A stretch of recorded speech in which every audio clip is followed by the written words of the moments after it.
Lentement, mais sûrement, les chiffres liés au cas positif du Covid-19 au Togo augmentent progressivement. D'un cas confirmé et déclaré le 6 mars dernier comme cas index, nous en sommes à 65 cas, je précise bien 65 cas testés positifs dans notre pays à l'heure où nous enregistrons cette émission. L'inquiétude demeure toujours, mais nous ne devons pas céder à la panique. L'heure doit être plutôt à une mobilisation générale avec des actions multiformes et multisectorielles. Mais face à ce virus, deux interrogations sous forme de problématiques suscitent toujours réflexion. D'abord, comment freiner la chaîne de propagation et empêcher le virus d'atteindre un grand nombre au sein de la population togolaise? Les mesures barrières suffisent-elles?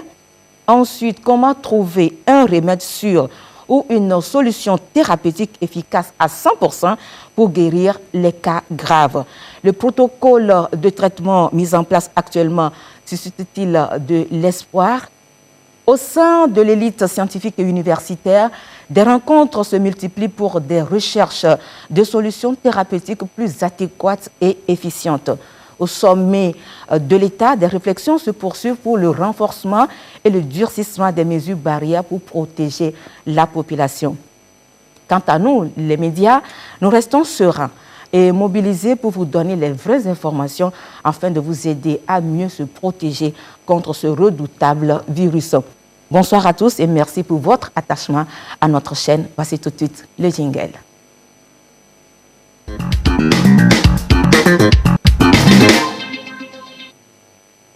Invités dans l'émission de ce soir, Dr Ganiou Tchanilé, médecin de santé publique, directeur de l'information sanitaire.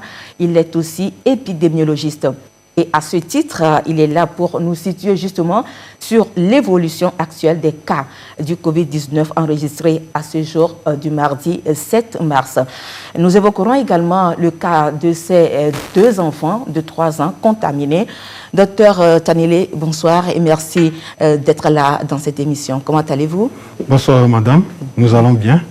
Merci pour cette émission que vous organisez, à travers laquelle on va nous écouter et mettre en pratique tout ce que nous allons dire sur le podium. Merci beaucoup, tout le plaisir est pour nous. Vous avez ici à ma droite, Dr Innocent Koundé Peto, il est pharmacien, il est le président de l'Ordre national des pharmaciens du Togo. Il nous dira tout à l'heure l'implication de l'Ordre des pharmaciens dans cette lutte généralisée contre le Covid-19. Dr Peto, bonsoir et merci d'être là. Bonsoir Carole, et nous vous remercions également pour tout ce que vous faites depuis le début pour contribuer justement à ce que l'information passe et que nos populations aient le comportement requis pour faire reculer cette pandémie chez nous. Merci. Merci beaucoup pour l'encouragement. Et le troisième invité, c'est le professeur Edem Goué Akoué. Il est cardiologue, président de l'Ordre national des médecins du Togo. Un collège de médecins est en première ligne dans la prise en charge des cas confirmés malades du Covid-19. Que font les autres médecins dans cette lutte? Comment s'exprime leur implication sur le terrain côté sensibilisation surtout? Professeur Goéak répondra tout à l'heure à nos questions. Professeur, bonsoir et merci d'être avec nous ce soir. Bonsoir Carole, merci de nous avoir invités. Et nous partagerons nos connaissances à ce niveau-là. Merci beaucoup. Très bien. Comprenez donc que c'est ensemble que nous gagnerons cette bataille contre l'infiniment petit qu'est le Covid-19, d'où le thème de ce soir. Quelle synergie d'action pour le Covid-19? Alors, professeur, je reste avec vous pour cette première question. Quelle appréciation faites-vous du thème de ce soir? Sommes-nous dans le contexte, dans la logique du contexte? Tout à fait. Nous sommes dans la logique du contexte parce que depuis la survenue de cette pandémie, des travaux sont en train de se faire et il est bon que nous réagissons pour trouver quelle est la synergie d'action pour qu'on puisse arrêter le Covid-19. Très bien. Docteur Tchanilé, le gouvernement lui seul ne peut pas venir à bout de cette lutte. Vous êtes d'accord avec nous ce soir? Nous sommes d'accord avec vous. On parle de synergie parce que nous savons que le gouvernement seul ne peut pas arriver à bout de cette épidémie. Chacun à son niveau, individuellement ou collectivement, doit participer à cette lutte. Qui que vous soyez, votre contribution est importante, sinon nécessaire, pour arriver à bout de cette lutte. Très bien. Et au cours de cette émission, nous allons débattre et voir chacun à son niveau quelle sera sa contribution pour pouvoir arriver à bout de cette pandémie. Très bien. Docteur Peto, toutes les actions d'où elles proviennent doivent se converger vers une cause commune. Et quelle est cette cause commune, docteur Peto? Alors, la préoccupation que nous partageons tous aujourd'hui, depuis le sommet de l'État jusqu'à la base, tous les acteurs médicaux, non médicaux, vous avez vu défiler aussi ici à votre plateau, non seulement des médicaux, des professionnels, mais aussi des religieux, des hommes de médias, de la société civile, parce que cette cause commune, c'est vraiment faire, je dirais, un bloc pour que nous venions à bout de cette pandémie chez nous au Togo. Donc cette épidémie de coronavirus qui, vous l'avez rappelé tout à l'heure, commence par, en tout cas, se développer fortement dans notre pays et nous devons tous avoir les réflexes qu'il faut rappeler à chaque fois toutes ces mesures barrières que tout le monde doit respecter pour nous aider justement à freiner l'évolution de cette pandémie dans notre pays. C'est l'objectif. C'est l'objectif. Merci beaucoup, docteur Tchanilé. Vous êtes le directeur de l'information sanitaire, vous êtes épidémiologiste et médecin de santé publique. Dites-nous, quelle est la situation justement épidémiologique du Covid-19 dans notre pays? Quels sont les chiffres à la date d'aujourd'hui? D'accord, merci beaucoup. Avant de répondre à votre question, je dois lever une équivoque. Sur les réseaux sociaux, nous constatons des publications. Actuellement, il y a 900 cas contacts sur les réseaux sociaux et que selon les chiffres, normalement, un tiers devait être positif parmi les 900. Donc, un tiers, ça fait 300 cas normalement qui devaient être confirmés au Togo. Ce que les publicateurs oublient, c'est que 81% au moins des cas sont asymptomatiques, ne présenteront aucun signe. Donc si nous prenons 900 et que nous multiplions par 81%, nous avons à peine combien? Vous aurez... à peine 20%. C'est ça. Et donc le chiffre avancé ne peut jamais être atteint. Maintenant, pour revenir à votre question, au jour d'aujourd'hui, depuis le 6 mars que l'épidémie a été annoncée au Togo, nous enregistrons 65 cas confirmés. 65 cas confirmés, je dis bien, avec 3 décès.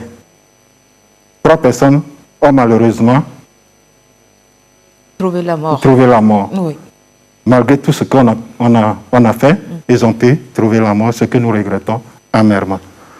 Parmi les 65 cas, il y a 39 qui sont actuellement suivis, que nous appelons des cas actifs, c'est-à-dire les gens qui ont des symptômes et des gens qui n'en ont pas et qui sont suivis. C'est ça que nous appelons les actifs. Et nous avons actuellement 23 personnes qui ont recouvré leur santé et qui sont libérées. Et l'ensemble fait les 65. Donc c'est les chiffres réels que nous vous donnons. Et il n'y a pas d'invention, parce que sur les réseaux sociaux, quand vous allez, les gens multiplient par 1000 et ils disent que les chiffres que le gouvernement donne sont faux. J'assure et je maintiens que c'est des chiffres réels. Merci. Merci beaucoup. Alors, depuis que le coronavirus est arrivé au Togo, vous l'avez dit tout à l'heure, le premier cas index a été déclaré le 6 mars dernier. Alors, le gouvernement informe, c'est vrai, la population sur les chiffres concernant les cas confirmés. Est-ce que ces chiffres officiels que vous venez de nous annoncer, des cas confirmés, sont synonymes des cas réels? J'insiste encore, merci pour la question, j'insiste encore que c'est des cas réels. Le gouvernement ne se lève pas pour donner des chiffres. Il y a un mécanisme qui est mis en place. Et c'est le ministère de la Santé qui est devant. Les cas que le gouvernement publie, c'est les données remontées par le ministère de la Santé. Depuis la surveillance, les prélèvements et la confirmation des cas, aucun cas n'est perdu. Et c'est ça qui remonte vers le gouvernement. Et le gouvernement publie sur le site officiel. Donc c'est des cas réels, rien n'a été inventé. Très bien, moi je pose la question, j'essaie de me mettre à la place des téléspectateurs, bien de la population pour poser cette question, pardon. Parce que les cas confirmés, à notre avis, ce sont des personnes sur qui vous avez pu mettre la main et dont vous avez testé le Covid et qui s'est avéré positif. Alors, les autres cas qui sont des personnes asymptomatiques comme vous et moi ici, présents sur ce plateau, nous pouvons abriter le virus puisque nous ne développons pas aucun signe. La maladie a une histoire naturelle tout de même. Alors, ces cas réels qui circulent, qu'est-ce que vous en faites? Merci, madame, pour cette question que vous posez, qui est très intéressante. Nous avons vu que dans 81% des cas, au moins, c'est des cas asymptomatiques. C'est vous et moi, sans signe, mais nous pouvons être porteurs et transmettre la maladie. Tout à fait. C'est pourquoi nous allons parler bientôt. Il y a un certain nombre de mesures qu'il faut appliquer. Et nous arriverons sur ces mesures, on va détailler de long en large. Donc, ce que nous conseillons pour ces cas, les mesures, nous allons les détailler. Je peux continuer, oui, si vous permettez. Donc, il y a dans la communauté des cas qui sont réels, asymptomatiques. Ils ne présentent aucun signe. Et ces cas, lorsqu'il n'y a pas de mesures qui sont appliquées, ces cas ont des contacts également. Ils éparpillent et c'est là où ça devient très dangereux. Et ensemble, nous voyons pourquoi cette émission est importante par rapport à la synergie, comment chacun à son niveau peut contribuer pour arrêter cette propagation. Très bien. Nous arriverons sur la mesure. Nous allons y revenir. Je me tourne vers le professeur. Professeur Gouéakoué, la situation actuelle du Covid-19 telle qu'elle évolue dans notre pays, chaque jour avec de nouveaux cas testés positifs, quelle est la question que vous posez? L'évolution de la situation confirme qu'il s'agit d'une pandémie, c'est-à-dire une infection qui va au-delà de nos frontières et qui prend l'allure d'une infection à caractère mondial. Cette pandémie pose le problème parce que elle est propagée par des personnes qui se déplacent. Donc, on a l'impression que la pandémie, dans cette pandémie, le virus va plus vite que les moyens de transport, puisque à partir d'un point, le virus s'éparpille par d'autres personnes qu'on appelait tout à l'heure des personnes contacts. Donc la première question, ou bien l'impression qu'on en a, c'est qu'il faut ralentir la circulation du virus à défaut de freiner sa propagation. C'est la première impression que l'on a. Donc, il faut trouver les moyens pour ralentir le virus à défaut de freiner et de stopper sa propagation. Docteur Koundé, docteur Puto, vous êtes pharmacien, mais avant tout, vous êtes un humain. Alors, comment vivez-vous la situation du Covid-19 dans notre pays? Alors, merci. Je dois dire que, effectivement, cette épidémie dans notre pays, si on prend le cas du Togo, c'est un profil épidémique de ce Covid-19 qui se développe à une allure telle que ça dépasse des fois tout ce que nous pouvons prévoir pour pouvoir faire face. Pour l'humain que je suis, pour parler ainsi, je dirais qu'on a la même réaction. C'est vrai que ça donne à réfléchir, on ne cède pas à la panique, mais il faut dire que c'est une situation quand même qui effectivement inquiète, mais nous devons rester sereins. Vous savez, moi, je suis passé par le confinement du retour d'un voyage.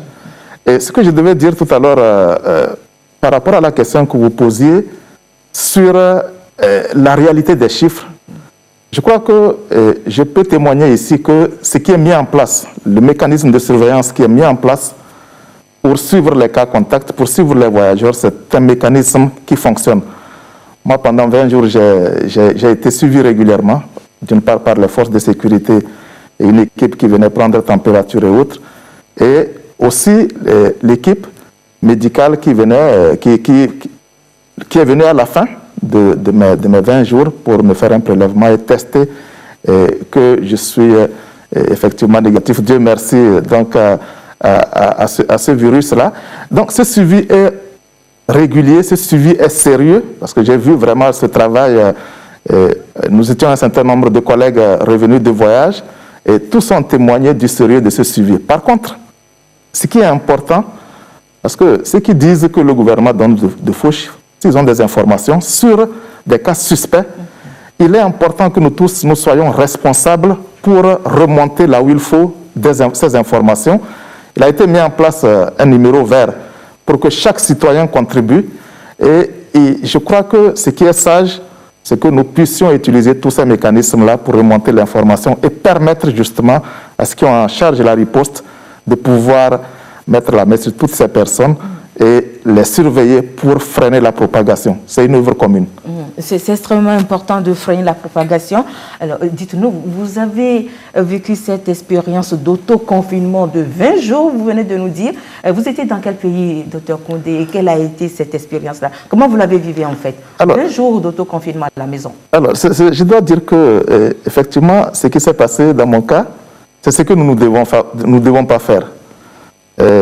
Aujourd'hui, vous avez reçu des hommes religieux qui nous prêchent de plus en plus d'éviter de nous entêter les humains que nous sommes. Il s'est fait que nous avions une réunion le 17 et le 18 mars à Paris.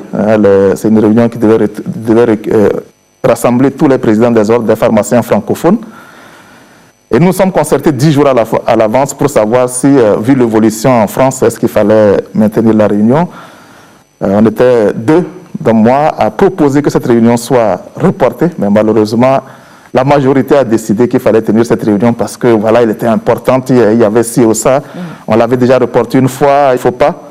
C'est le comportement que nous avons. Nous nous disons, on a beaucoup de choses à faire, on ne peut pas renoncer à ça ou ça, on ne peut pas renoncer à telle sortie, on ne peut pas renoncer à tel loisir, alors que nous sommes dans une période où il faut une discipline. Et justement, cet entêtement m'a coûté donc les 20 jours où je suis rentré effectivement chez moi.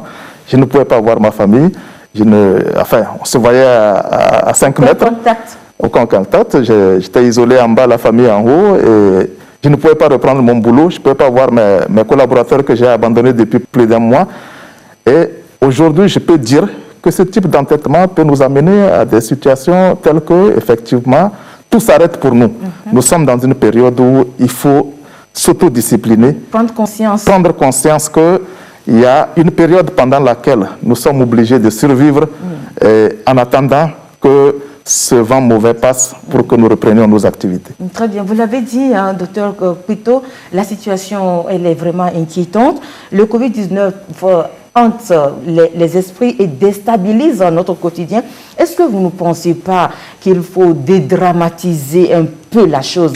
Avec les informations données ici et là, n'avez-vous pas l'impression qu'on plonge la population dans une situation hyper stressante qui peut-être n'est pas bien pour sa santé, la santé de la population, je veux dire. Psychologiquement, moralement, tout le monde est atteint. Oui, malheureusement, on ne peut pas, avec les réseaux sociaux, avec les médias qui sont ouverts au niveau du monde entier, puisque je rappelle que c'est une pandémie qui fait des ravages très importants dans des pays dans lesquels on n'aurait jamais imaginé avoir un jour à vivre des choses pareilles. Quand nous regardons ça de loin, toute notre population togolaise, on doit se dire que si ça arrive chez nous, c'est la catastrophe. Mais nous sommes là, nous professionnels, justement, pour dire que nous pouvons, nous au Togo, éviter qu'on arrive à ces situations-là. Nous sommes là pour rassurer. Nous sommes là pour dire que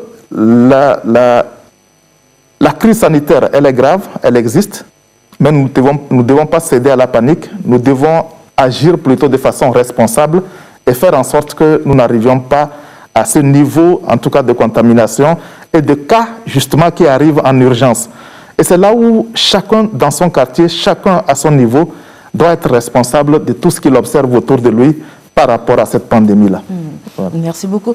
Docteur Tchanilé, le docteur Peto l'a dit, nous sommes dans une situation de crise sanitaire. Alors, parmi les mesures prises par le gouvernement, il y a justement celle relative à l'état d'urgence sanitaire. Qu'est-ce que la population doit comprendre par le gouvernement a décrété l'état d'urgence sanitaire? L'heure est grave, n'est-ce pas? D'accord, merci beaucoup pour la question. L'état d'urgence sanitaire, moi je prends le côté santé, les juristes ils vont développer à leur niveau. Du côté santé, quand on dit état d'urgence sanitaire, c'est une situation exceptionnelle qui met en danger la vie de la population. Ici, il s'agit du Togo.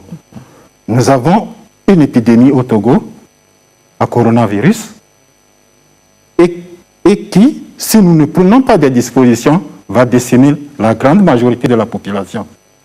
Devant cette situation, l'État, le gouvernement dit, pour protéger ma population, voilà les mesures que je prends. Et c'est ça, ces mesures exceptionnelles qu'on appelle état d'urgence sanitaire. Et certainement qui vont limiter un certain nombre de libertés. Nous avons la liberté de circuler, mais à un moment donné, ces mesures seront réduites pour pouvoir préserver la santé de la population. Très bien. Alors, depuis hier, on entend parler de ces 2 enfants de 3 ans et qui sont également contaminés par le Covid-19. Alors, comment sont-ils contaminés, docteur Tchanilé? On voudrait bien savoir.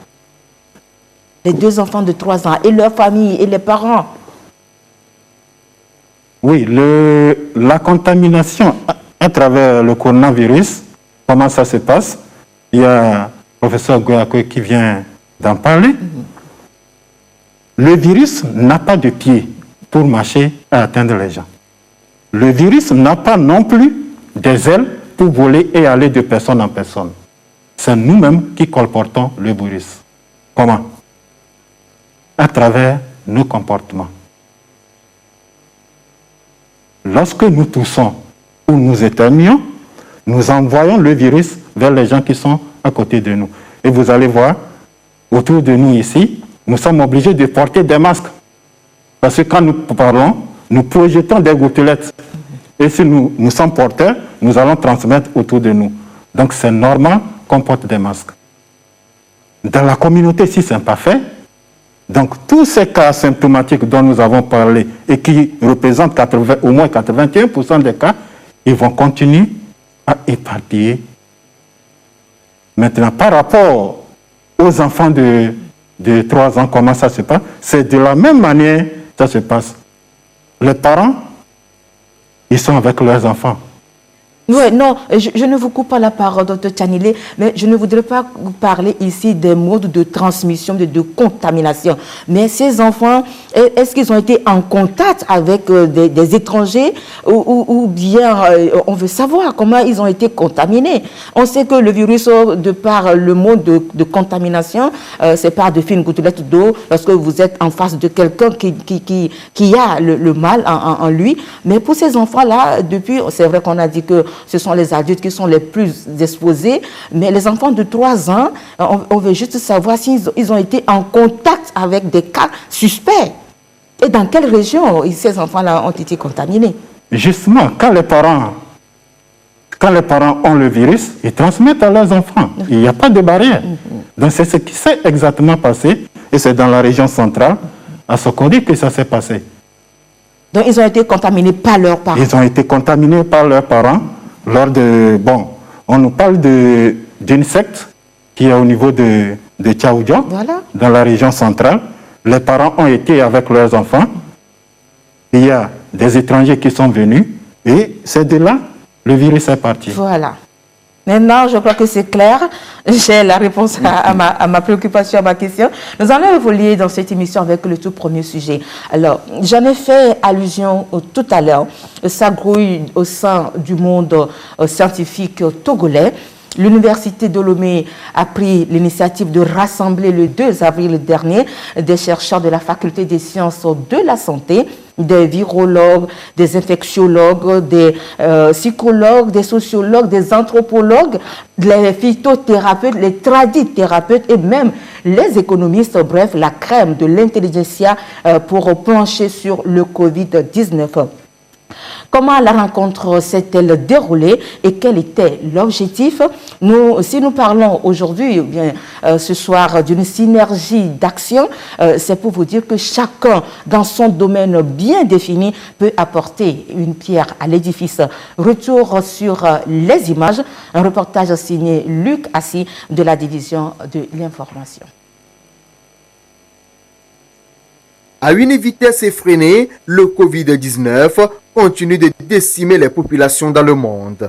La guerre sanitaire déclarée par le coronavirus est sans pourtour. Enseignants-chercheurs de l'Université de Lomé, issus de toutes les disciplines et professionnels de la pharmacopée africaine, réunis au sein d'un comité ad hoc, se préparent à la riposte. L'Université de Lomé veut jouer sa partition. Et cela passe par des actes concrets. Dès l'entame de cette pandémie, quand les autorités universitaires ont remarqué qu'il y avait une flambée de prix sur le marché des gels hydroalcooliques et des solutions hydroalcooliques, les autorités universitaires ont demandé à la filière pharmacie de la Faculté des sciences de la santé d'aider. Et c'est pour cela que la filière pharmacie de la Faculté des sciences de la santé a essayé de mettre sur pied des solutions hydroalcooliques. Ces solutions hydroalcooliques sont vendues très moins cher, à 3 000 francs le litre, histoire de pouvoir baisser la flambée des prix sur le marché. Et cela également contribue à la lutte contre la propagation de ce virus. C'est d'abord 100 millions qui avaient été mis à la disposition des structures de recherche universitaires par rapport à un fonds compétitif. Et aujourd'hui, dans l'urgence, 40 millions sont déboursés pour qu'on puisse, justement, dans le cadre de ce comité de riposte Covid-19, mais dans le cadre de l'université, pour qu'ils puissent commencer à travailler, ne serait-ce que faire des essais par rapport à la population, ne serait-ce que tester des recettes et des molécules venant aussi de nos praticiens traditionnels, il faut les moyens. Donc, ce fonds compétitif, une partie va être repris pour pouvoir aller dans le sens de ces recherches-là, de ces recherches collégiales en fait. Le comité ad hoc de riposte au Covid-19 de l'Université de Lomé regroupe donc la crème des chercheurs du pays. Au regard de l'urgence, toutes les compétences sont requises. Les spécialistes de la médecine traditionnelle sont aussi prêts à apporter de l'eau au moulin. Nous allons travailler pour apporter des vraies informations concernant la gestion et en passant par l'axe préventif, en passant par l'axe aussi thérapeutique. Mais il y a aussi des mesures diétético-hygiéniques à prendre, qui sont des mesures personnelles aussi. Nous allons apporter toutes ces informations à l'endroit des autorités. Je crois que les autorités vont transmettre à la population togolaise. Il ne faut pas quand même ignorer les mesures déjà mises en place par le gouvernement. L'Université de Lomé voit en cette crise sanitaire une opportunité de mettre en lumière son utilité sociale. Ce, en proposant des solutions les plus en vue et adaptées à la menace de l'heure, le coronavirus. La situation épidémiologique du pays appelle à des actions urgentes. Tous les jours, des cas arrivent. Et cette fois-ci, c'est des cas provenant d'horizons divers, de toutes les couches socio-professionnelles qui arrivent. Ça veut dire que Covid-19 touche tout le monde, ne fait pas d'exception, et c'est donc le problème de tous. Nous avons des phytothérapeutes dans la salle, nous avons des pharmacologues dans la salle qui ont déjà des produits tout prêts. Donc notre idée, c'est de commencer par tester ces produits-là. D'abord au laboratoire, nous avons le laboratoire de CERSA, qui est un laboratoire accrédité. Nous avons le laboratoire Lavicoda de l'ESTEBA, qui est un laboratoire accrédité. Et nous avons des compétences capables de tester le virus. Nous avons notre collègue, le professeur Iou, qui est au front, qui a déjà isolé ce virus-là. Et donc, on pourra aller prendre ces échantillons et commencer par les tester dans ces différents laboratoires. Donc, d'ici vendredi, nous aurons les premiers résultats. Est-ce que les recettes que nous avons peuvent être capables d'agir ou bien de diminuer la capacité de nuisance de ce virus. Malgré ces actions en vue, la meilleure solution pour limiter et contenir la propagation du Covid-19 reste la prévention. Il est donc opportun d'observer les mesures barrières recommandées pour sauver des vies. Merci beaucoup à Lucassi. Dr Kweto, nous avons reconnu dans le reportage la présence du professeur Abdoulatif Diallo. Il est docteur en pharmacie justement et spécialiste en toxicologie.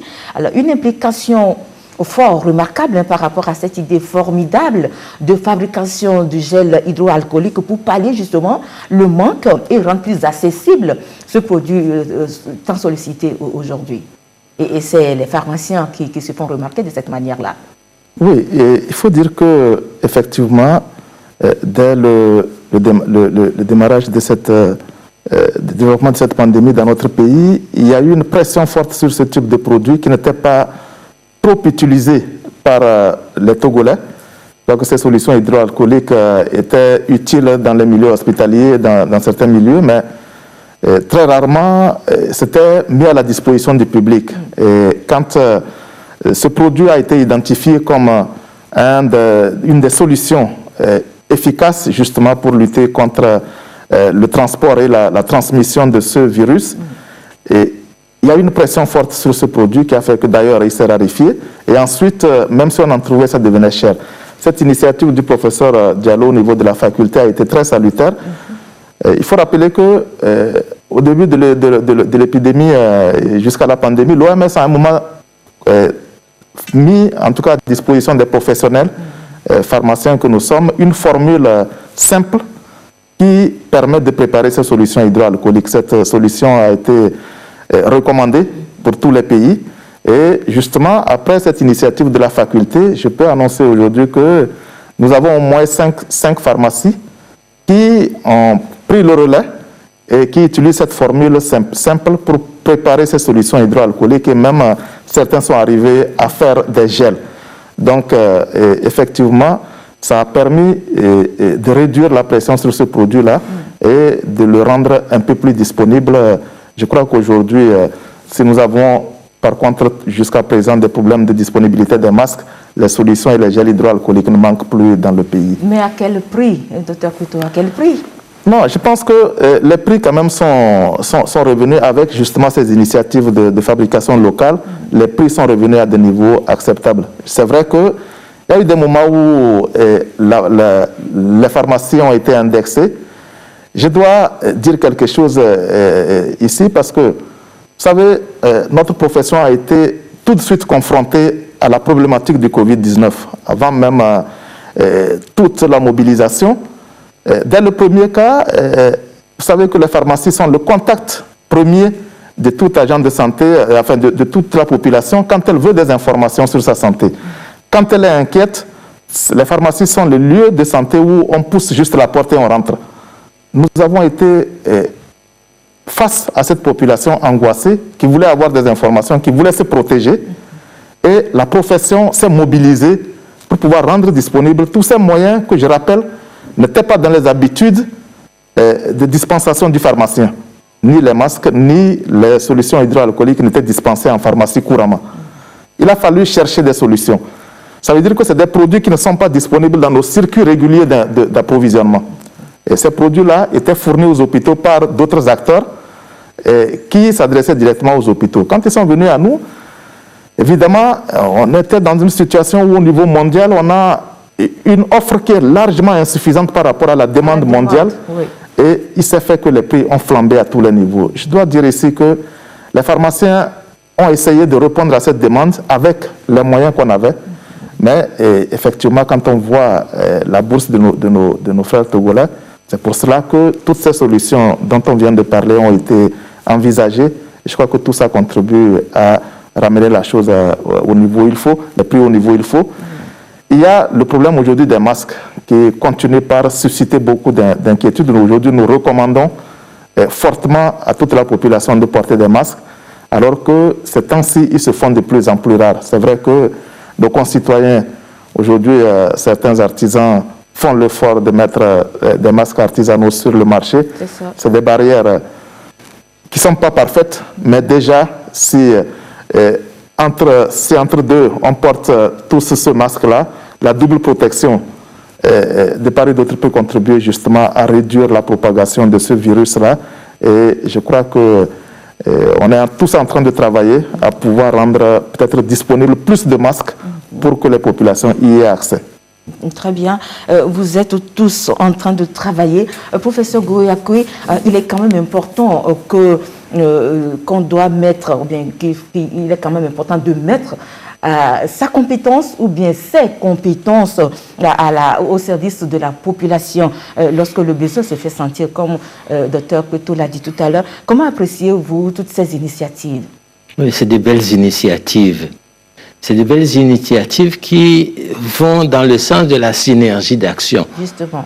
Parce qu'il s'agit de trouver les moyens pour aller de l'avant en tenant compte de nos possibilités. Et ce faisant, j'avoue que si les gels des solutions hydroalcooliques sont trouvées, il reste le problème des masques. Et l'université est en train de travailler également sur les masques, parce que quand on voit la constitution des masques, l'intelligentsia togolais est capable de faire ces masques-là. Et l'université est en train de travailler sur les masques. J'espère que dans les jours à venir, les masques doivent revenir à un prix abordable, 200, 300 francs par jour, par masque. Je crois que c'est faisable. Et je compte sur la population. Je compte sur la population pour comprendre que les mesures barrières sont essentielles. Dites-nous, professeur, dès les premières heures de l'apparition du Covid-19 dans notre pays, quelles ont été les premières actions de l'Ordre national des médecins du Togo? Quelle a été votre implication? Notre implication a été majeure. Nous avons des privilèges. Le privilège d'avoir été identifiés assez rapidement comme groupe de personnes ressources. Et ce faisant, le travail qui nous avait été confié a été exécuté de manière impeccable, étant entendu que dans l'ordre, il n'y a que des médecins qui sont à des niveaux différents, et c'est des médecins chercheurs pour la plupart. Donc le travail et les différentes propositions ont été faites assez rapidement. Mais il faudra dire également que très rapidement, nous avons commencé à réfléchir sur l'apport et la contribution de l'ordre à différents niveaux.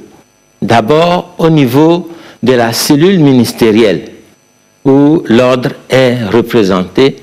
Nous participons à toutes les réunions qui se font tous les jours, samedi, dimanche y compris. Nous participons activement à ces différentes réunions. Nous faisons le rapport, le relais des informations au niveau de l'ordre et nous essayons de diffuser le plus largement possible ces informations. Nous avons également un troisième privilège, celui d'être cooptés dans le comité national de riposte, de gestion de la riposte au Covid-19. Donc, au niveau national, l'ordre participe également et les informations, les discussions vont dans le sens de la protection de tous les agents de la santé qui sont au front contre le Covid-19. Quant au volet concernant la sensibilisation, professeur, on sait que ce volet est très important, c'est l'étape même la plus importante. Alors, qu'est-ce que vous faites concrètement concernant volet sensibilisation, volet médecin? À part ce collège de médecins qui reste, qui a été désigné en première ligne pour la prise en charge des malades, et côté sensibilisation, sur quoi vous mettez l'accent et sur quoi porte votre message? Comment vous organisez cette sensibilisation au sein de l'ordre? La sensibilisation fait partie intégrante des activités que nous devons mener, puisque il faudra informer les médecins du risque à travailler dans un environnement où rapidement on peut être infecté, contaminé par le Covid-19. Donc, c'est de rappeler les gestes simples.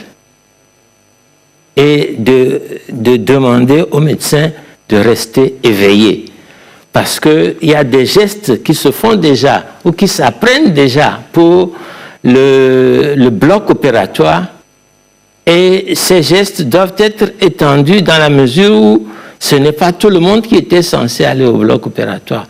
Maintenant, il faut rester vigilant, savoir maîtriser ses mains pour ne pas toucher ce qu'on ne devait pas toucher, mettre des gants. Et à ce niveau également, il y a des contributions qui sont faites ici et là pour que les médecins soient suffisamment bien protégés. Mais on était également impliqué dans la gestion des mots-clés, des messages clés pour la population. Et au jour d'aujourd'hui, nous y travaillons encore. Avant de venir, j'ai lu la dernière proposition prête à être imprimée de l'ordre en termes de messages. Et parce que ces messages doivent être clairs, compréhensibles et rapidement lus. Donc le travail se poursuit à l'endroit des agents de la santé. Merci beaucoup, professeur. Docteur Tchanilé, est-ce que nous tendons vers le port systématique et obligatoire des masques dans les prochains jours? Est-ce qu'on va nous l'imposer? C'est vrai que les gens seront étonnés de nous voir ce soir en masque. Ce qui n'a pas été le cas dès le début de cette série d'émissions que nous sommes en train d'animer. Mais je crois que ce soir, les choses ont commencé par changer et de façon très sérieuse. Merci pour la question. Moi, j'ai été émerveillement étonné. Quand nous sortons en ville, nous voyons déjà les gens qui sont masqués. La majorité. La majorité. Oui, c'est vrai. Ça veut dire que déjà au niveau de la communication, on a déjà gagné à ce niveau.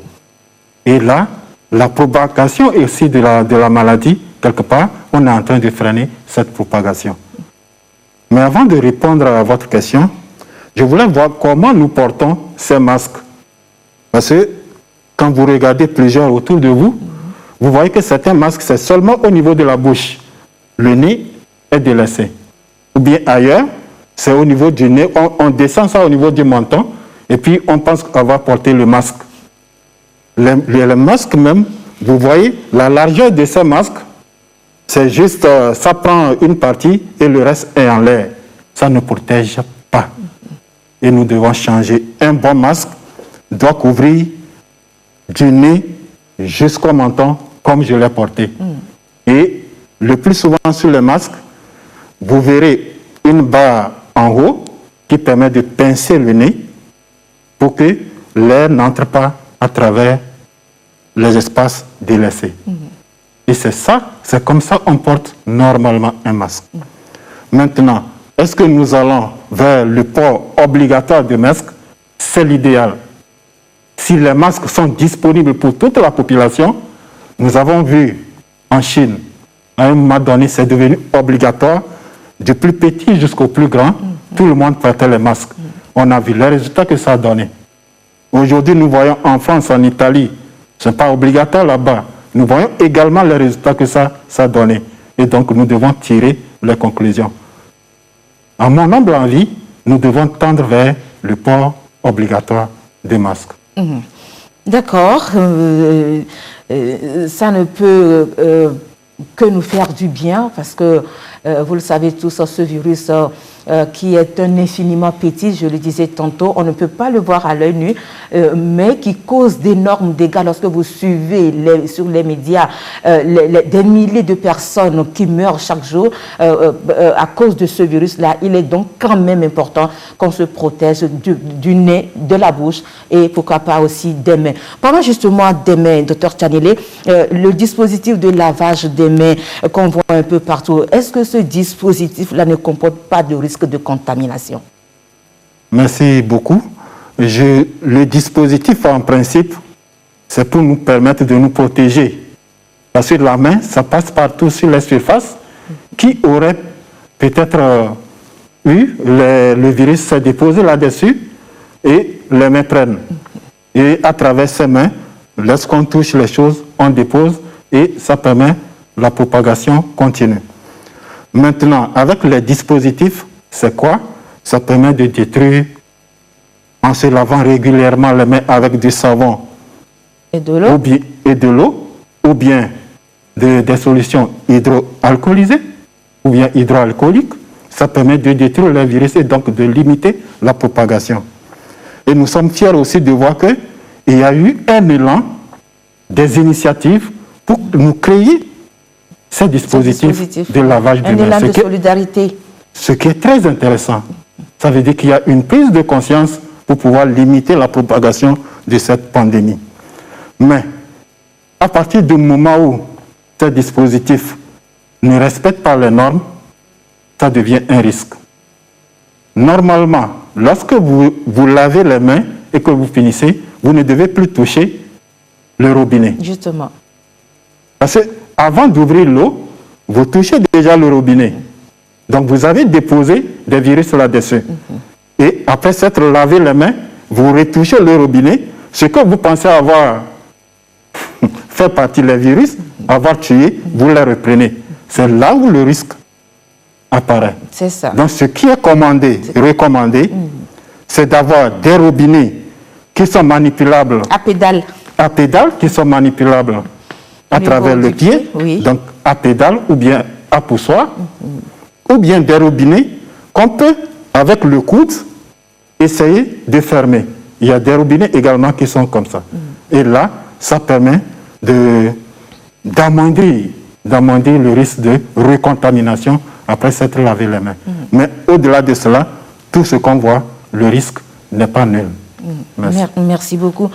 Jusque-là, aucun remède n'a été trouvé pour venir à bout de ce virus. La médecine traditionnelle n'a pas été écartée de cette lutte chez nous au Togo.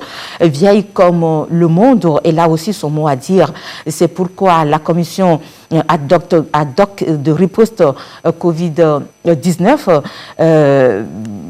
a donc demandé aux praticiens de la médecine traditionnelle de participer aux discussions à haut niveau, au niveau de l'université de Lomé. Et c'est dans ce cadre-là que M.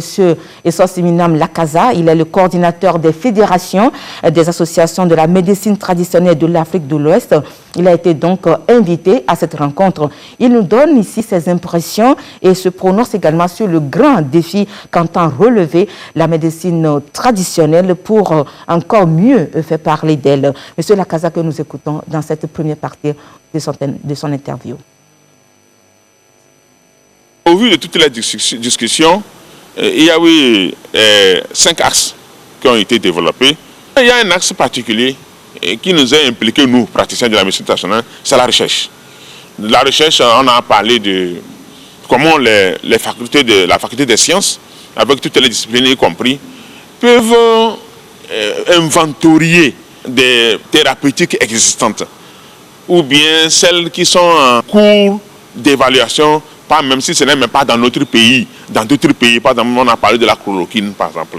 Maintenant, au-delà de la chloroquine, est-ce qu'il n'y a pas d'autres formules au pays, ou bien dans la sous-région, que le Togo peut s'adhérer pour valoriser?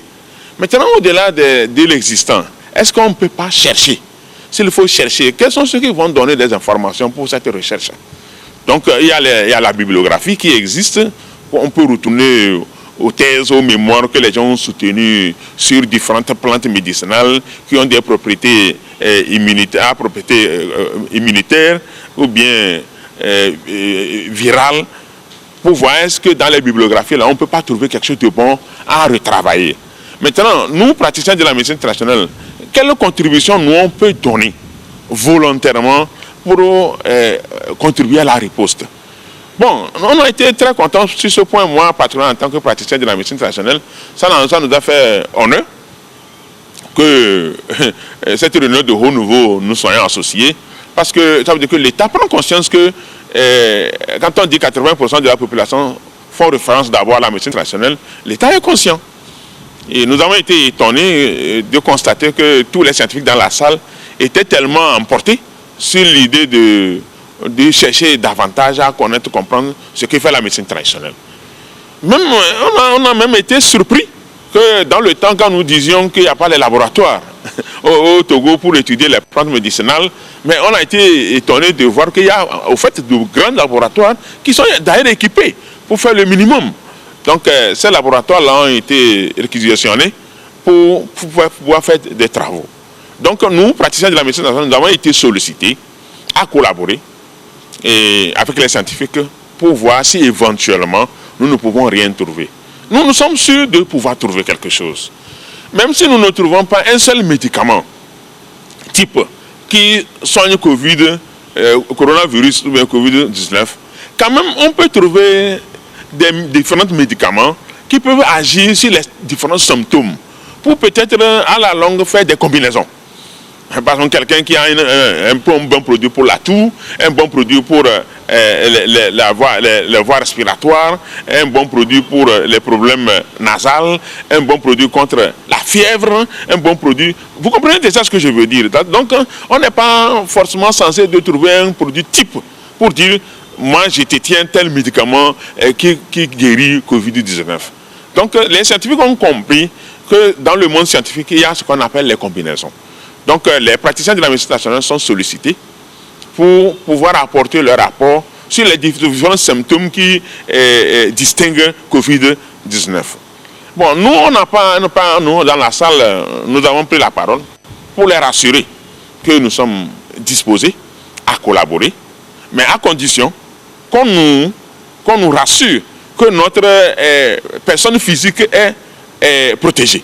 Pour différentes découvertes ici des praticiens de la médecine nationale dans la sous-région, des gens ont perdu la vie.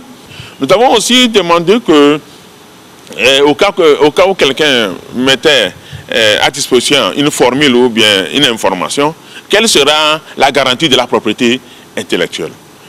Bon, le président de l'université a pris la parole pour nous rassurer. Mais au-delà de tout, nous restons conscients que ce n'est pas ces avantages que nous allons attendre qui constituent l'essentiel maintenant. L'essentiel, c'est comment trouver une solution et contribuer à la riposte. Même si c'est gratuitement, nous sommes disposés. Mais à la longue, s'il y a des retombées, on ne veut pas refuser. Mais l'essentiel maintenant, c'est comment contribuer à la riposte.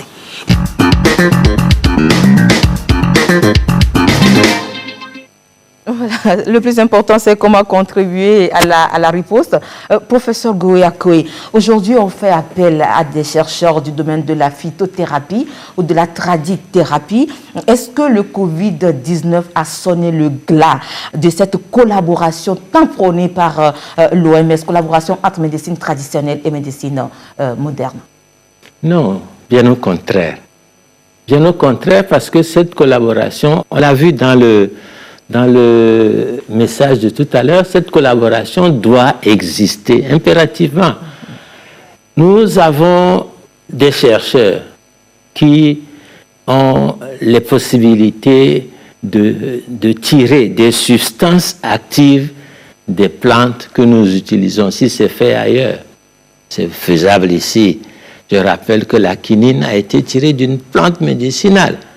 Donc, il s'agit de parfaire cette collaboration à travers des systèmes de modélisation. En sciences, disons, en sciences normales, il y a des principes, des schémas et des méthodologies de recherche. C'est quand vous allez vers cette méthodologie de recherche que le problème se pose. Vous avez vu tout à l'heure qu'on a parlé de garantie de la propriété privée, de la propriété intellectuelle. Tout ça, c'est normal. Ailleurs, ça se fait également.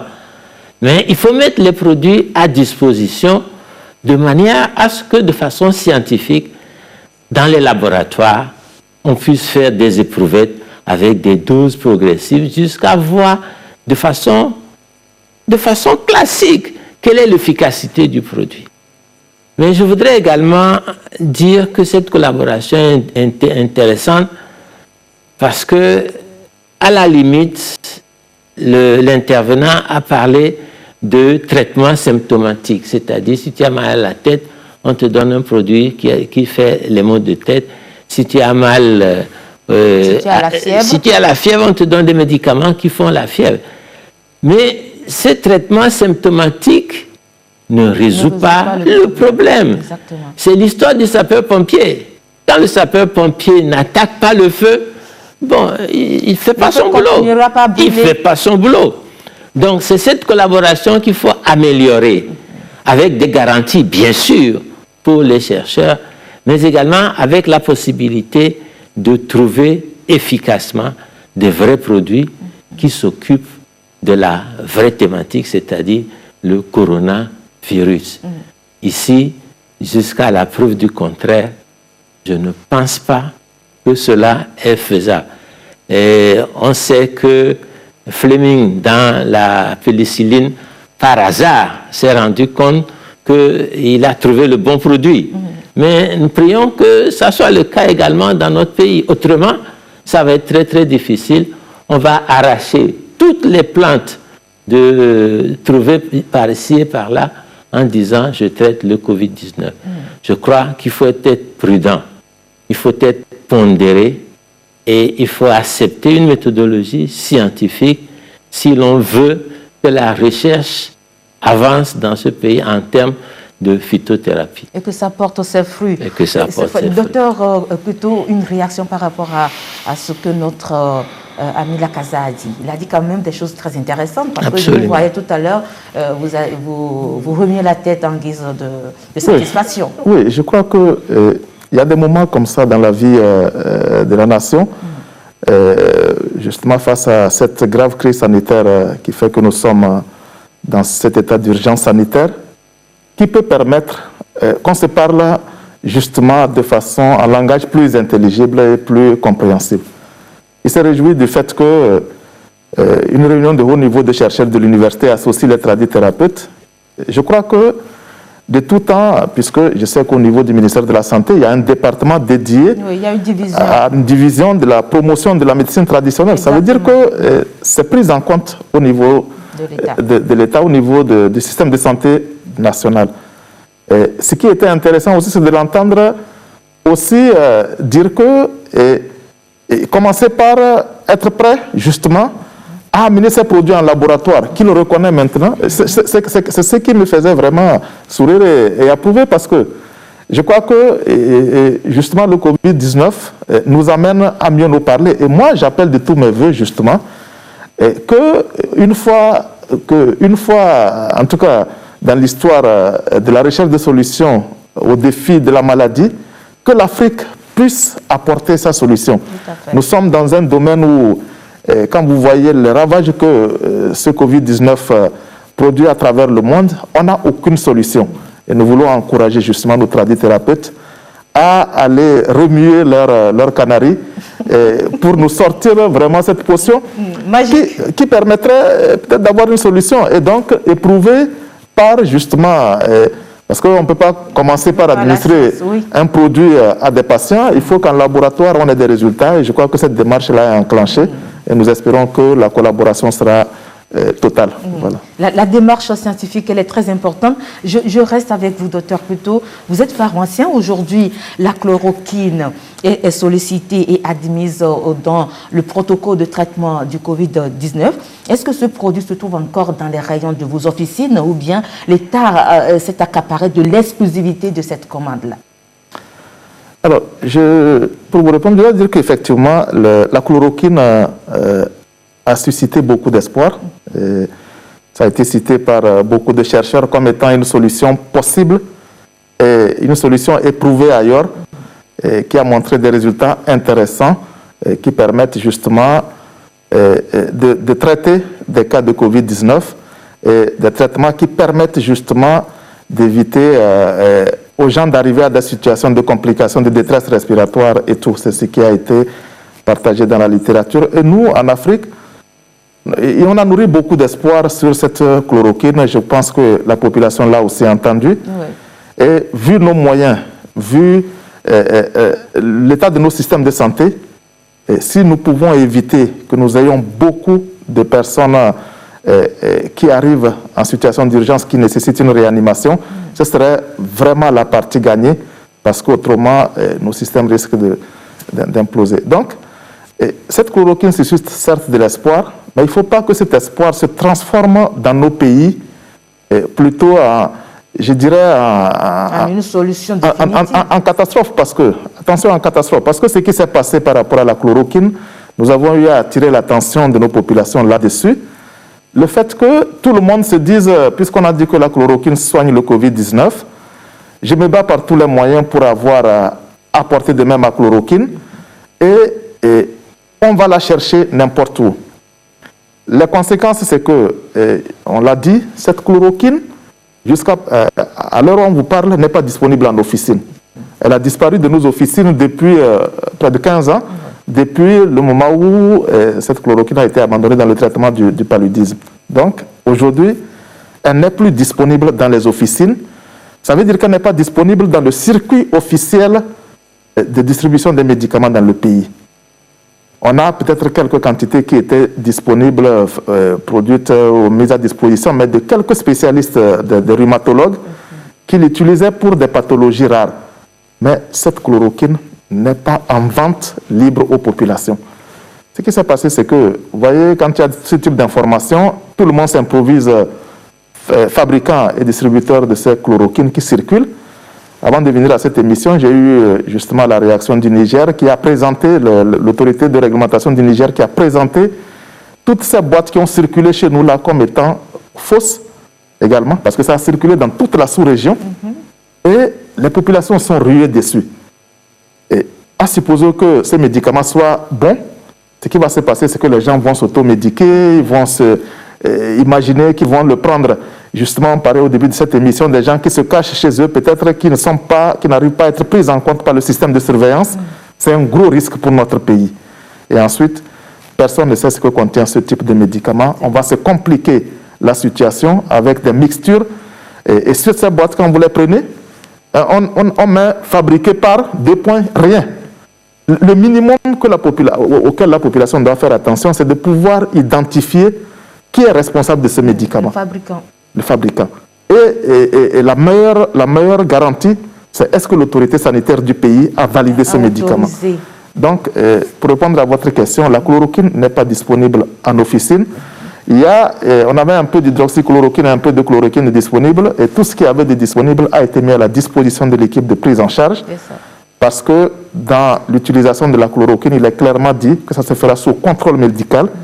Il n'est pas encore question, et il n'est pas jusque-là question de dire qu'il y a une prescription même de ville de chloroquine qui serait délivrée à un patient dans une officine. Et nous, en tout cas au niveau de l'ordre, nous disons que c'est un pharmacien qui délivre une chloroquine à un patient que l'ordre soit saisi. C'est ça. Voilà. Merci beaucoup pour toutes ces explications. Docteur Tchanilé, on parle d'une lutte d'ensemble afin de gagner la guerre contre cet ennemi invisible destructeur. Alors, cette synergie d'action dont nous parlons ce soir doit être amplifiée à quel niveau, à votre avis? Merci. Déjà, nous voyons que nous sommes déjà en synergie d'action. À travers les reportages que nous venons de suivre, les thérapeutes avec les techniciens au niveau de l'université, ils sont déjà en collaboration pour pouvoir aboutir à un médicament efficace contre cet ennemi invisible dont nous tous nous parlons aujourd'hui. Donc je pense, de ce côté, vous voyez déjà la synergie. Nous sommes en train d'animer une émission, la communication, pour apporter de l'information à la population. À la population. C'est également une synergie. Maintenant, du côté des forces de l'ordre, vous voyez déjà ce qui se passe. Pour pouvoir assurer, nous sommes en état d'urgence, pour appliquer les mesures d'état d'urgence. 5 000 hommes ont été mobilisés. Oui. De ce côté également, c'est une synergie. C'est ça. Nous parlons du côté, nous prenons par exemple la douane, le commerce. Nous disons la chloroquine. Si au niveau de la douane, rien n'est fait, nous aurons de la chloroquine sur le marché, mais en fait, c'est de la poudre. D'origine douteuse. D'origine douteuse, c'est de la poudre que les gens vont fabriquer et nous allons prendre comme chloroquine. Donc il y a aussi une synergie qui doit venir au niveau du commerce, du ministère du Commerce et puis de la douane. De la donne également, les interactions, les déplacements. Nous sommes en état d'urgence au niveau de l'aéroport, au niveau du port. Et il faut également une synergie d'action. Sinon, les entrées et les sorties, les cas vont nous arriver et on sera submergé. Vous voyez, à tous les niveaux, la synergie doit être de mise. Sinon, on sera à un moment donné dépassé et ça sera la catastrophe. Nous n'allons pas arriver jusque-là. Et c'est ce que nous ne souhaitons pas. Tout à fait. Professeur Goué, quelque chose d'autre à ajouter par rapport à cette synergie d'action que nous voulons? Cette synergie se voit, elle est dynamique. Elle est dynamique. Et elle doit aller dans la même direction, c'est-à-dire lutter contre l'installation et la propagation du Covid-19. Merci beaucoup. La répétition reste la meilleure pédagogie, hein, dit-on nous. Vous rappelez encore ce soir que le coronavirus est une maladie dangereuse. Pour la prévenir, il est important de respecter les mesures barrières dont la plus nécessaire reste l'hygiène des mains et la protection du nez et de la bouche pour empêcher justement le virus de pénétrer dans notre organisme. Voici un rappel, ce dossier reportage sur le coronavirus, comment éviter la maladie. Un masque pour se protéger le nez et la bouche, de l'eau avec du savon pour se laver régulièrement les mains. Voici des barrières qui empêchent la propagation du Covid-19. Un virus extrêmement petit, 100 fois plus petit qu'un cheveu, selon les médecins. Le coronavirus s'accélère à travers le monde et l'inquiétude grandit. C'est un virus fragile, dans la mesure où il ne se promène pas dans l'air comme le bacille de la tuberculose. Donc, comment il vit dans la gorge de la personne qui est contaminée, de la personne infectée, on dit la personne porteuse, mais cette personne contaminée peut être sans signe de maladie, asymptomatique, en pleine forme, c'est ce qui se passe pour 80% des gens, et puis certains porteurs peuvent avoir des signes de maladie. Ceux qui ont des signes de maladie, ils sont facilement reconnaissables et donc on va les isoler dans un hôpital, dans une structure de santé. Ceux qui sont porteurs de la maladie, qui sont asymptomatiques, ceux-là doivent éviter de passer le virus à l'autre. Chacun est donc potentiellement porteur et les mesures de prévention et les gestes barrières doivent faire partie du quotidien de tous. La première mesure alors, c'est la distanciation sociale. C'est-à-dire où que nous soyons, nous devons être à plus de 1 mètre d'intervalle l'un de l'autre. Pourquoi? Parce que lorsque nous parlons, faisons sortir des gouttelettes, des petites gouttelettes, dans lesquelles le virus peut être. Mais ces gouttelettes ne peuvent pas vous atteindre si nous sommes à 1 mètre au moins ou plus l'un de l'autre. Lorsque nous allons dans des endroits pour faire des achats par exemple, on ne peut pas être à 1 mètre de la personne qui nous vend. À ce moment-là, nous avons demandé que la personne qui nous vend porte un masque. Comme celui que je porte maintenant, la vendeuse, lorsqu'elle nous parle, toutes les gouttelettes qui sont émises pendant qu'elle nous parle vont être coincées par le masque. Et donc, nous ne serons pas contaminés. Autre mesure de dispensation, c'est que lorsque vous toussez, il ne faut pas tousser en face de la personne, parce que là, vous poussez les gouttelettes au-delà des 1 mètre qui sont dangereux. Et à ce moment-là, vous risquez, si vous êtes porteur, sans le savoir, vous risquez de contaminer l'autre. Si vous le faites avec un masque plus le coude, c'est encore mieux. Dans les centres de santé, lorsque un sujet vient consulter pour de la fièvre, pour de la toux, il est donc très suspect, il est un cas suspect. À ce moment-là, le personnel de santé qui va l'examiner porte un masque encore plus costaud, j'allais dire, que celui-ci. C'est ce type de masque, le N95. Ou encore un autre type qui est blanc, qui est conique, qui est N95-like. Celui-ci là fait que lorsque la personne tousse, la personne infectée tousse, ça ne traverse pas. Donc la personne qui fait l'examen ne risque pas d'être contaminée. De même, dans l'autre sens, bien sûr. À côté, il y a aussi des masques faits maison. Et les praticiens recommandent la prudence et la vigilance dans leur usage. Le virus est très petit. Parlons du masque artisanal, le masque en tissu, tel qu'on en voit partout au coin de la rue. Ce masque, à défaut de rien, il faut quelque chose. Mais nous devons savoir que lorsqu'une personne se sent contaminée, se sent atteinte, mal de gorge, de la fièvre, de la toux, ce n'est pas la peine qu'elle porte ce masque en pensant qu'elle protège son entourage. Non. Parce qu'avec la toux, le virus va pouvoir traverser ce masque et contaminer l'autre. Le masque, il faut bien le porter, il faut couvrir le nez et la bouche. Parce que le virus est dans toutes les voies respiratoires, donc dans le nez, dans les narines et dans la gorge. Et c'est de là qu'il va diffuser vers les poumons et donner donc les formes graves. Retenons toutefois que pour ce coronavirus dont on a peur, 80% des individus guérissent de façon tout à fait naturelle. Mais une vie est une vie, nous devons nous battre pour que ceux qui sont infectés ne passent pas dans les formes graves. Le chiffre des contaminés évolue à un rythme vertigineux dans le monde. La discipline et le respect des règles d'hygiène restent pour le moment les meilleurs moyens dans la riposte à cette pandémie.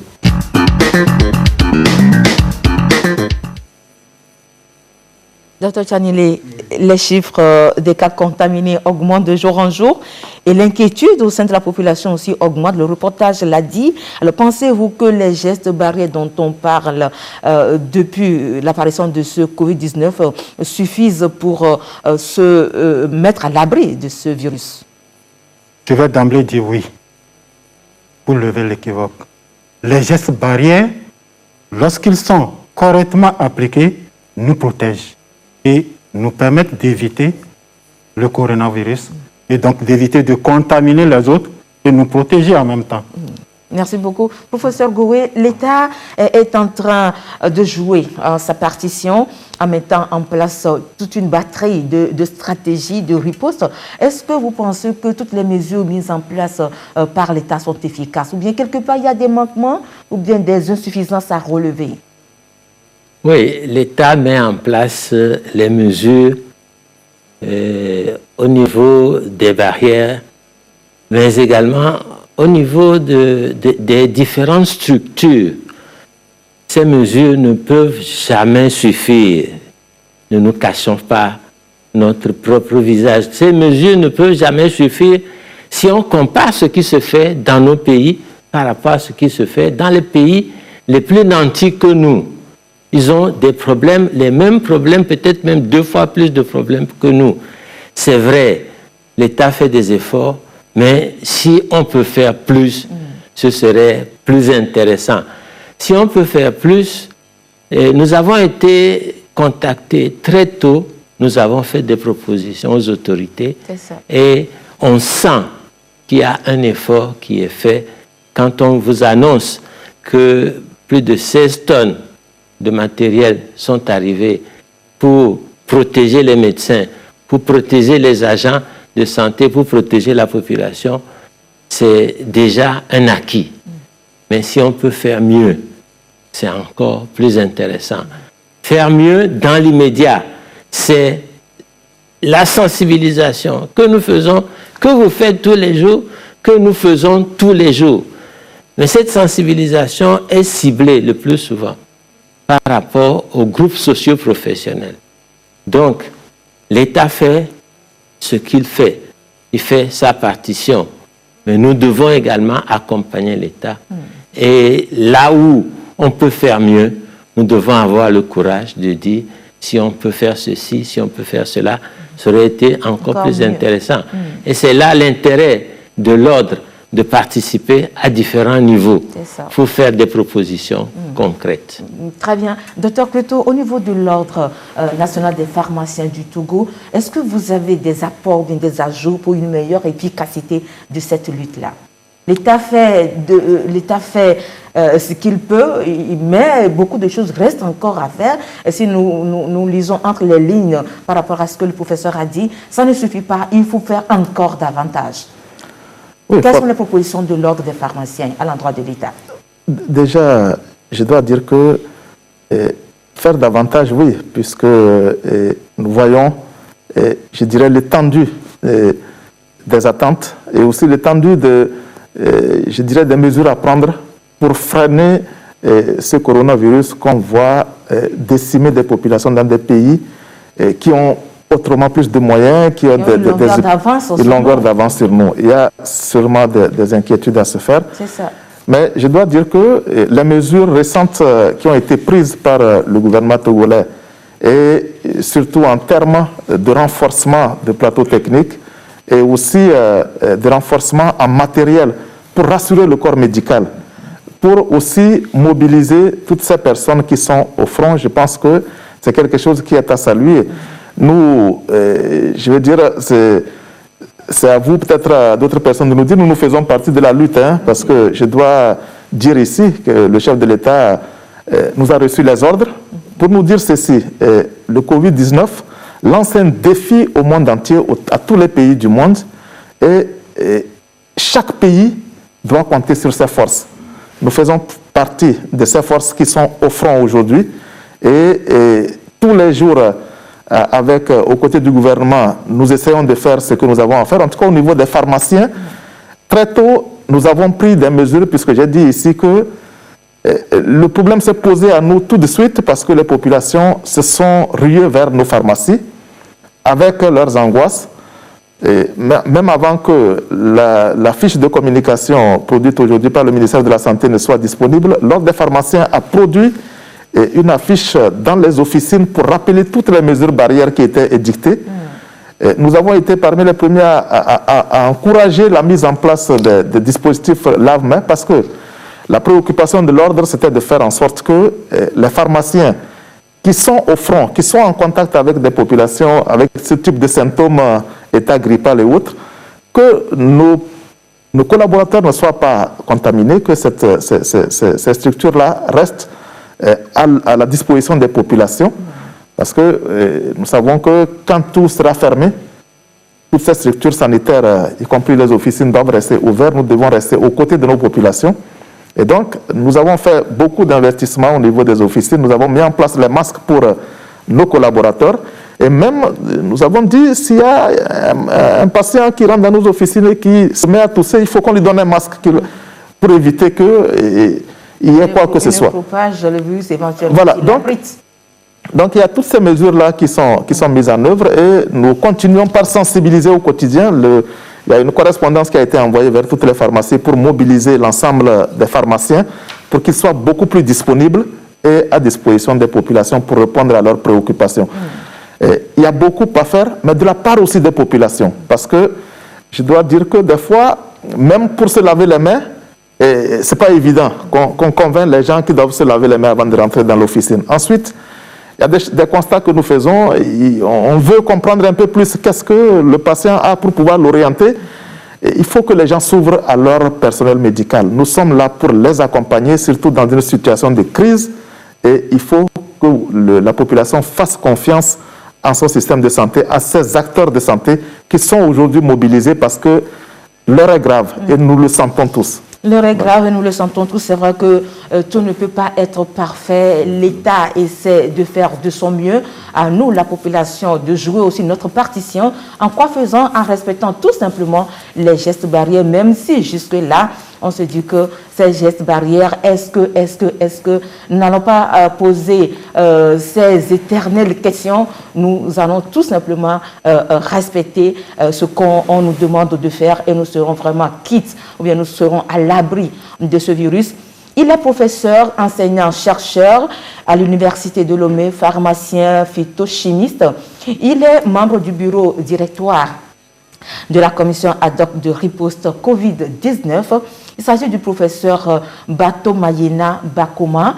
Il a voulu édifier la population togolaise sur l'usage et l'utilité des plantes médicinales de manière générale en vue de l'obtention d'un résultat sur le plan thérapeutique. Faisons extrêmement attention, nous recommande-t-il pour le professeur Bakoma. On ne se lève pas comme ça pour choisir une plante parce qu'on a dit que cette plante traite une telle ou telle maladie. Nous écoutons tout de suite le professeur Bakoma. Et il faut dire que la phytothérapie a son mot à dire dans le contexte que nous sommes. Parce que depuis longtemps, les plantes ont été utilisées pour traiter diverses maladies. Même dans nos officines de pharmacie actuellement, plusieurs plantes dispensées sont des produits ou des dérivés chimiques des plantes. Donc, bien évidemment, les plantes constituent une importance majeure dans la santé. Et néanmoins, dans le contexte de Covid-19 que nous vivons actuellement, nous voyons sur les réseaux sociaux la publication sur certaines plantes dites soigner telle ou telle maladie dans ce contexte, où parfois on cite des plantes alimentaires qu'il faut utiliser pour renforcer l'organisme à résister contre le Covid-19. Il faut faire très attention. Pour ce qui est des plantes médicinales dites soigner telle ou telle pathologie, parfois l'efficacité n'est pas prouvée. Même si efficacité il y a, cette efficacité doit se faire dans certaines conditions parce que les principes actifs ou la teneur en principe actif qui doit agir sur la pathologie, cette teneur est souvent variable. Les plantes, généralement, produisent les composés chimiques pour se défendre. Et cette défense se fait en fonction de l'environnement dans lequel la plante pousse. Une plante peut être efficace à partir des feuilles, inefficace au niveau des écorces sur une pathologie, ou parfois même vous avez les feuilles qui sont efficaces et en même temps c'est les racines, si vous utilisez les racines, elles peuvent être toxiques. Donc il y a des plantes comme ça, vice-versa. Donc il faut connaître exactement la partie de la plante à utiliser. Même si la partie est connue, est-ce que cette partie doit être utilisée fraîche ou sèche?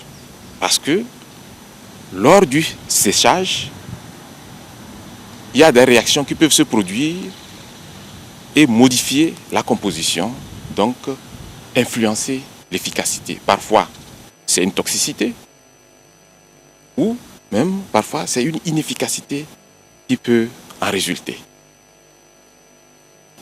Nous avons aussi le mode de préparation de la plante. Si vous arrivez à identifier la partie utilisée, la forme séchée ou la forme fraîche, maintenant, quel mode de préparation? Généralement, tous ces éléments ne sont pas précisés. Est-ce que vous allez faire une infusion, une décoction, une macération, ou bien on va utiliser la poudre directement? Tous ces modes de préparation ne conduisent pas généralement à la même efficacité. Quand on utilise une plante comme médicament, l'organisme humain qui va recevoir cette plante, c'est un organisme déjà malade, affaibli. Donc, il faut assurer les bonnes pratiques de telle sorte qu'il n'y ait pas de contamination, que ce soit microbiologique, chimique, de polluants, etc., pour que l'organisme faible, l'organisme humain faible qui va recevoir cette plante ne soit pas intoxiqué ou que ça n'aggrave pas encore la maladie de la personne qui reçoit cette plante. Nous allons conseiller à la population de faire très attention en utilisant ou bien en voyant sur les réseaux sociaux la publication des plantes dites soignées des pathologies dans ce contexte de Covid-19. Pour cela, nous allons demander à la population de se concentrer sur les mesures préventives.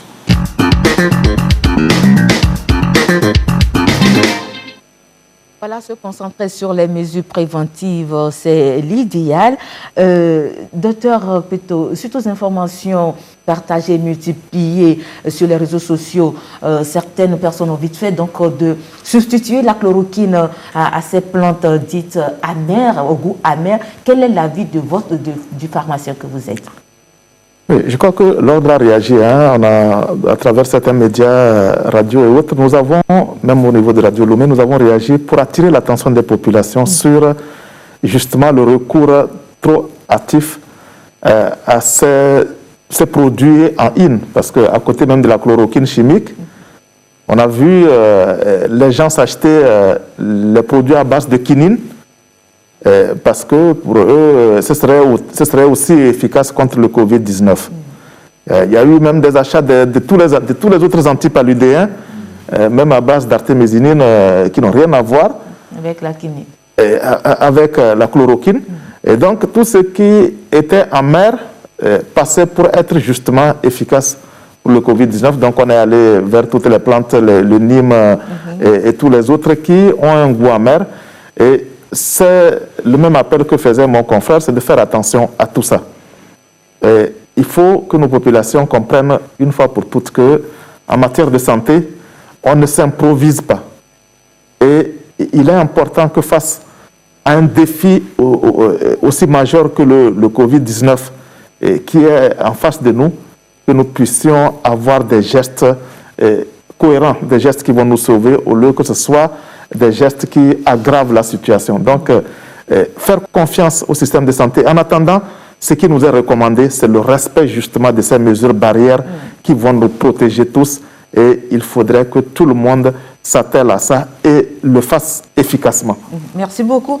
Dans ce contexte précis de la propagation du Covid-19, beaucoup de vendeurs d'illusions émergent justement pour proposer des remèdes traditionnels à la population via les réseaux sociaux. Le message de M. Lakaza, que nous allons écouter tout à l'heure pour clôturer la série des sujets préparés dans le cadre de cette émission, se veut un message d'interpellation à l'endroit de ces praticiens véreux. Nous allons écouter M. Lakaza tout à l'heure dans la seconde partie et la dernière partie de son interview. Sur les réseaux sociaux, beaucoup de praticiens de la médecine se réclament détenteurs de quelque chose. Mais on ne sait pas si c'est vrai ou c'est faux. Bon, dans cette forme de communication, là, il faudrait que chaque praticien de la médecine qui prétend avoir quelque chose qui peut contribuer, le donne volontairement, mais doit le faire valider par la science. Donc, ces formes de communication, plus d'autres stratégies de communication, on a mis en place en fin de la journée un directoire. Et le directoire a regroupé les différentes disciplines et qui vont travailler sur un plan d'action. Dans le plan d'action maintenant, chaque section, chaque discipline va développer la méthodologie d'approche de solution. Je voudrais rappeler à l'attention des praticiens de la médecine traditionnelle. Moi, je suis praticien de la médecine traditionnelle comme eux. Nous sommes très conscients que nous avons des recettes très efficaces et c'est l'occasion pour nous de le démontrer. Mais pour le moment, je dirais que Covid-19, bien qu'il soit un malheur, nous ouvre la porte aux scientifiques. Parce que je n'ai jamais vu les scientifiques aussi mobilisés autour de la médecine traditionnelle comme cette fois-ci. Mais néanmoins, je rappelle à mes collègues praticiens de la médecine traditionnelle de faire beaucoup attention aux déclarations qu'ils font sur les réseaux sociaux. Ça, c'est très important. Nous sommes dans un monde trop moderne pour pouvoir prétendre réclamer quelque chose de soi, dire détenteur de quelque chose sans une preuve scientifique.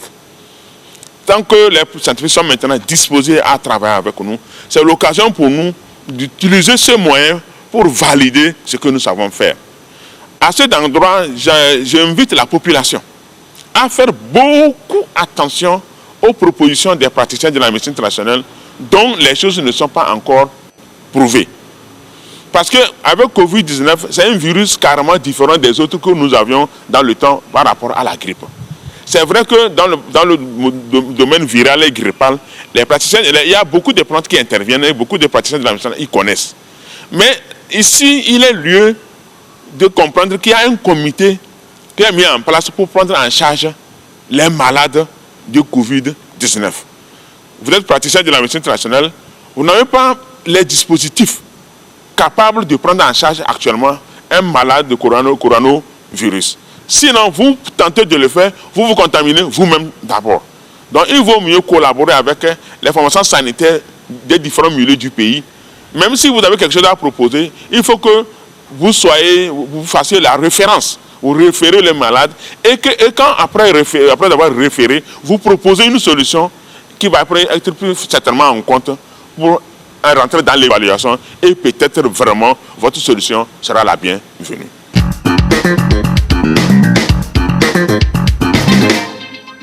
Voilà, nous tendons pratiquement vers la fin de cette émission.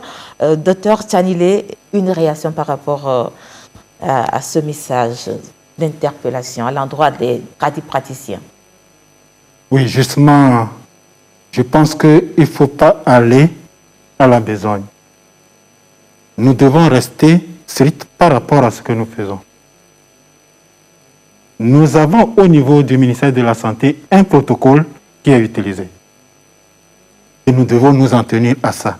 Il y a une structure de prise en charge du coronavirus. Et nous devons nous en tenir à cela. Éviter, celui-ci a dit que ça s'attraite, celui-là a dit que ça s'attraite, alors que jusqu'à aujourd'hui, rien n'a été prouvé. Hier, je circulais sur les réseaux sociaux, c'était apivirine. On dit le Burkina utilise apivirine, le Bénin utilise apivirine, mais le gouvernement togolais ne dit rien. Alors qu'en réalité, apivirine n'a pas encore fait ses preuves. Oui. Le Burkina est au stade d'essai clinique. Et c'est à partir de là que les résultats vont nous dire est-ce que c'est efficace ou non et que ça puisse être validé. Mais sur les réseaux sociaux, c'est comme le gouvernement ne fait rien alors qu'au Bénin, on en utilise. Il ne faut pas aller à la besogne. Il y a une certaine peur qui s'installe. Et devant un ennemi qu'on ne voit pas, il n'y a pas d'armes pour lutter contre cet ennemi, tout est possible. Chacun prend ce qu'il... Même les chats, on prend pour tuer, je ne sais pas, ce qu'on ne voit même pas. Mais il faut aller pas à pas. Les instructions données par le ministère de la Santé, données par le gouvernement togolais, il faut suivre ces instructions pour éviter le pire. Sinon, les médicaments que nous allons utiliser, on verra que c'est le travers plutôt de ces médicaments et ça sera plus grave que ce que le coronavirus devait engendrer. Merci beaucoup. Professeur Gourakoué, notre frère Lakaza a laissé entendre, je le cite, « Comme remède, nous sommes sûrs de pouvoir trouver quelque chose ». Alors, est-ce que vous nourrissez aussi le même espoir? Êtes-vous animé de ce même engagement, vous qui êtes de la médecine conventionnelle? Oui, je crois que ce n'est pour rien qu'on a mis en place un comité scientifique qui travaille avec acharnement à la recherche d'une solution.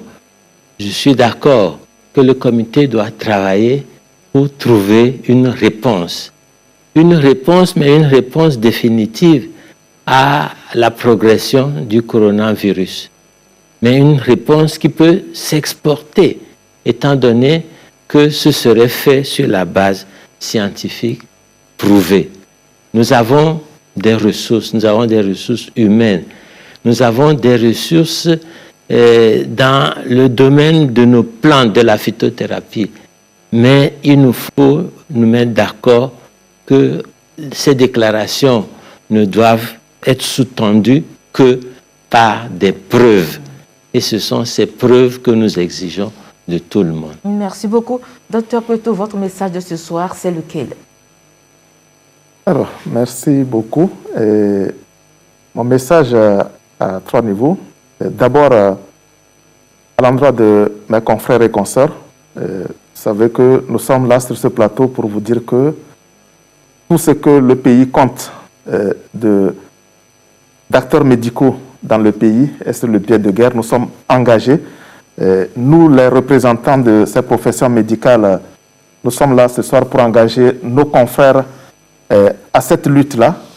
Je voudrais dire aux pharmaciens du Togo que le pays nous appelle. Il a été déclaré par le chef de l'État un état d'urgence sanitaire pour notre pays. C'est une guerre que le pays engage contre ce Covid-19. Et nous, pharmaciens, nous devons être sur le pied de guerre. Nous devons nous rendre beaucoup plus disponibles. Nous devons être accessibles à nos populations. Nous devons maintenant mettre en avant notre rôle d'acteur de santé publique pour contribuer à relayer toutes les mesures barrières qui ont été édictées, rappeler le lavage des mains, rappeler la distanciation sociale, rappeler à nos populations d'éviter justement les déplacements inutiles, rappeler en tout cas toutes les mesures qui permettent justement d'éloigner ce virus-là, de stopper la progression de ce virus dans notre pays. Et donc, comme ça, nous aurons apporté en tout cas notre pierre à cet édifice-là. Ensuite, mon deuxième appel s'adresse aussi à la population qui doit aider le corps médical, soutenir le corps médical dans toutes ses actions. Et ça se fera à quel niveau? Il faudrait que les gens comprennent que on ne peut pas tout le temps être en train de ramer à quatre courants. Il y a des moments dans la vie d'une nation où on doit être solidaire. Aujourd'hui, ce qui se passe, personne ne sait, c'est comme si nous sommes en train tous de traverser un fleuve, on est au milieu. Personne ne sait qui se retrouvera de l'autre côté du bord. Alors, soyons solidaires, tenons-nous les mains et tirons dans le même sens pour que nous puissions arriver ensemble. Et en dernier, les professionnels ont besoin de soutien. C'est vrai que nous partageons tout cela dans les rencontres que nous avons à tous les niveaux, nous sommes impliqués, et qu'au niveau des gouvernements, que les efforts continuent, parce qu'aujourd'hui, on a tous besoin de protection au niveau de toutes les structures sanitaires, et nous espérons que tous ces appels-là sont entendus. Merci beaucoup. Vous avez été assez long, mais je crois que vous avez ramassé l'essentiel dans votre conclusion. C'est ce qui conclut l'émission de ce soir. Mais je vais demander aux deux autres invités. D'abord, Dr Tchanilé, vous regardez droit dans cette caméra et vous vous adressez aux téléspectateurs qui nous regardent ce soir en une phrase. Ça peut être un slogan. Qu'est-ce que vous leur dites? Regardez là-bas. 1. La mesure barrière. 2. Respect des consignes du gouvernement et des autorités sanitaires. Enfin, solidarité. Solidarité. Professeur Goué, votre caméra, elle est là. Ouais. Une phrase, un mot, un slogan. Moi, je voudrais m'adresser à deux groupes de personnes. D'abord, les médecins. Pour leur dire, nous sommes déjà au front. Et nous devons continuer la lutte jusqu'à la victoire. Mais nous devons nous protéger également. Le deuxième groupe de personnes à qui je voudrais m'adresser, c'est les forces de l'ordre. Les médecins sont obligés de sortir en dehors du couvre-feu. S'il vous plaît, ils auront des cartes, ils auront des papiers. Aidez-les plutôt à aller vers leur lieu de travail, le lieu où ils sont appelés à aller sauver des vies humaines. Merci beaucoup. Voilà, c'est une lutte dans laquelle nous sommes tous engagés et nous sommes convaincus que nous la gagnerons. Voilà, c'est la fin de cette émission. Tout le plaisir a été pour nous de vous l'avoir présenté. Merci pour votre bonne attention et surtout pour votre bonne écoute. Chers invités, merci. Merci beaucoup pour vos explications et surtout pour votre entière disponibilité. Merci aussi à l'équipe de la réalisation. Restez chez vous aussi. Vous n'avez rien à faire d'urgent à dehors. Lavez régulièrement les mains, comme on l'a dit dans cette émission, avec de l'eau et du savon. Et limitez vos visites. Limitez vos visites à la maison. Surtout, prenez soin des enfants, car eux aussi peuvent être vulnérables au Covid-19. Je vous rappelle que cette émission vous sera refaite, je peux le dire ainsi, à Mina demain à la même heure. Restez branchés sur La Première. Excellente soirée à toutes et à tous. Au revoir et à très bientôt.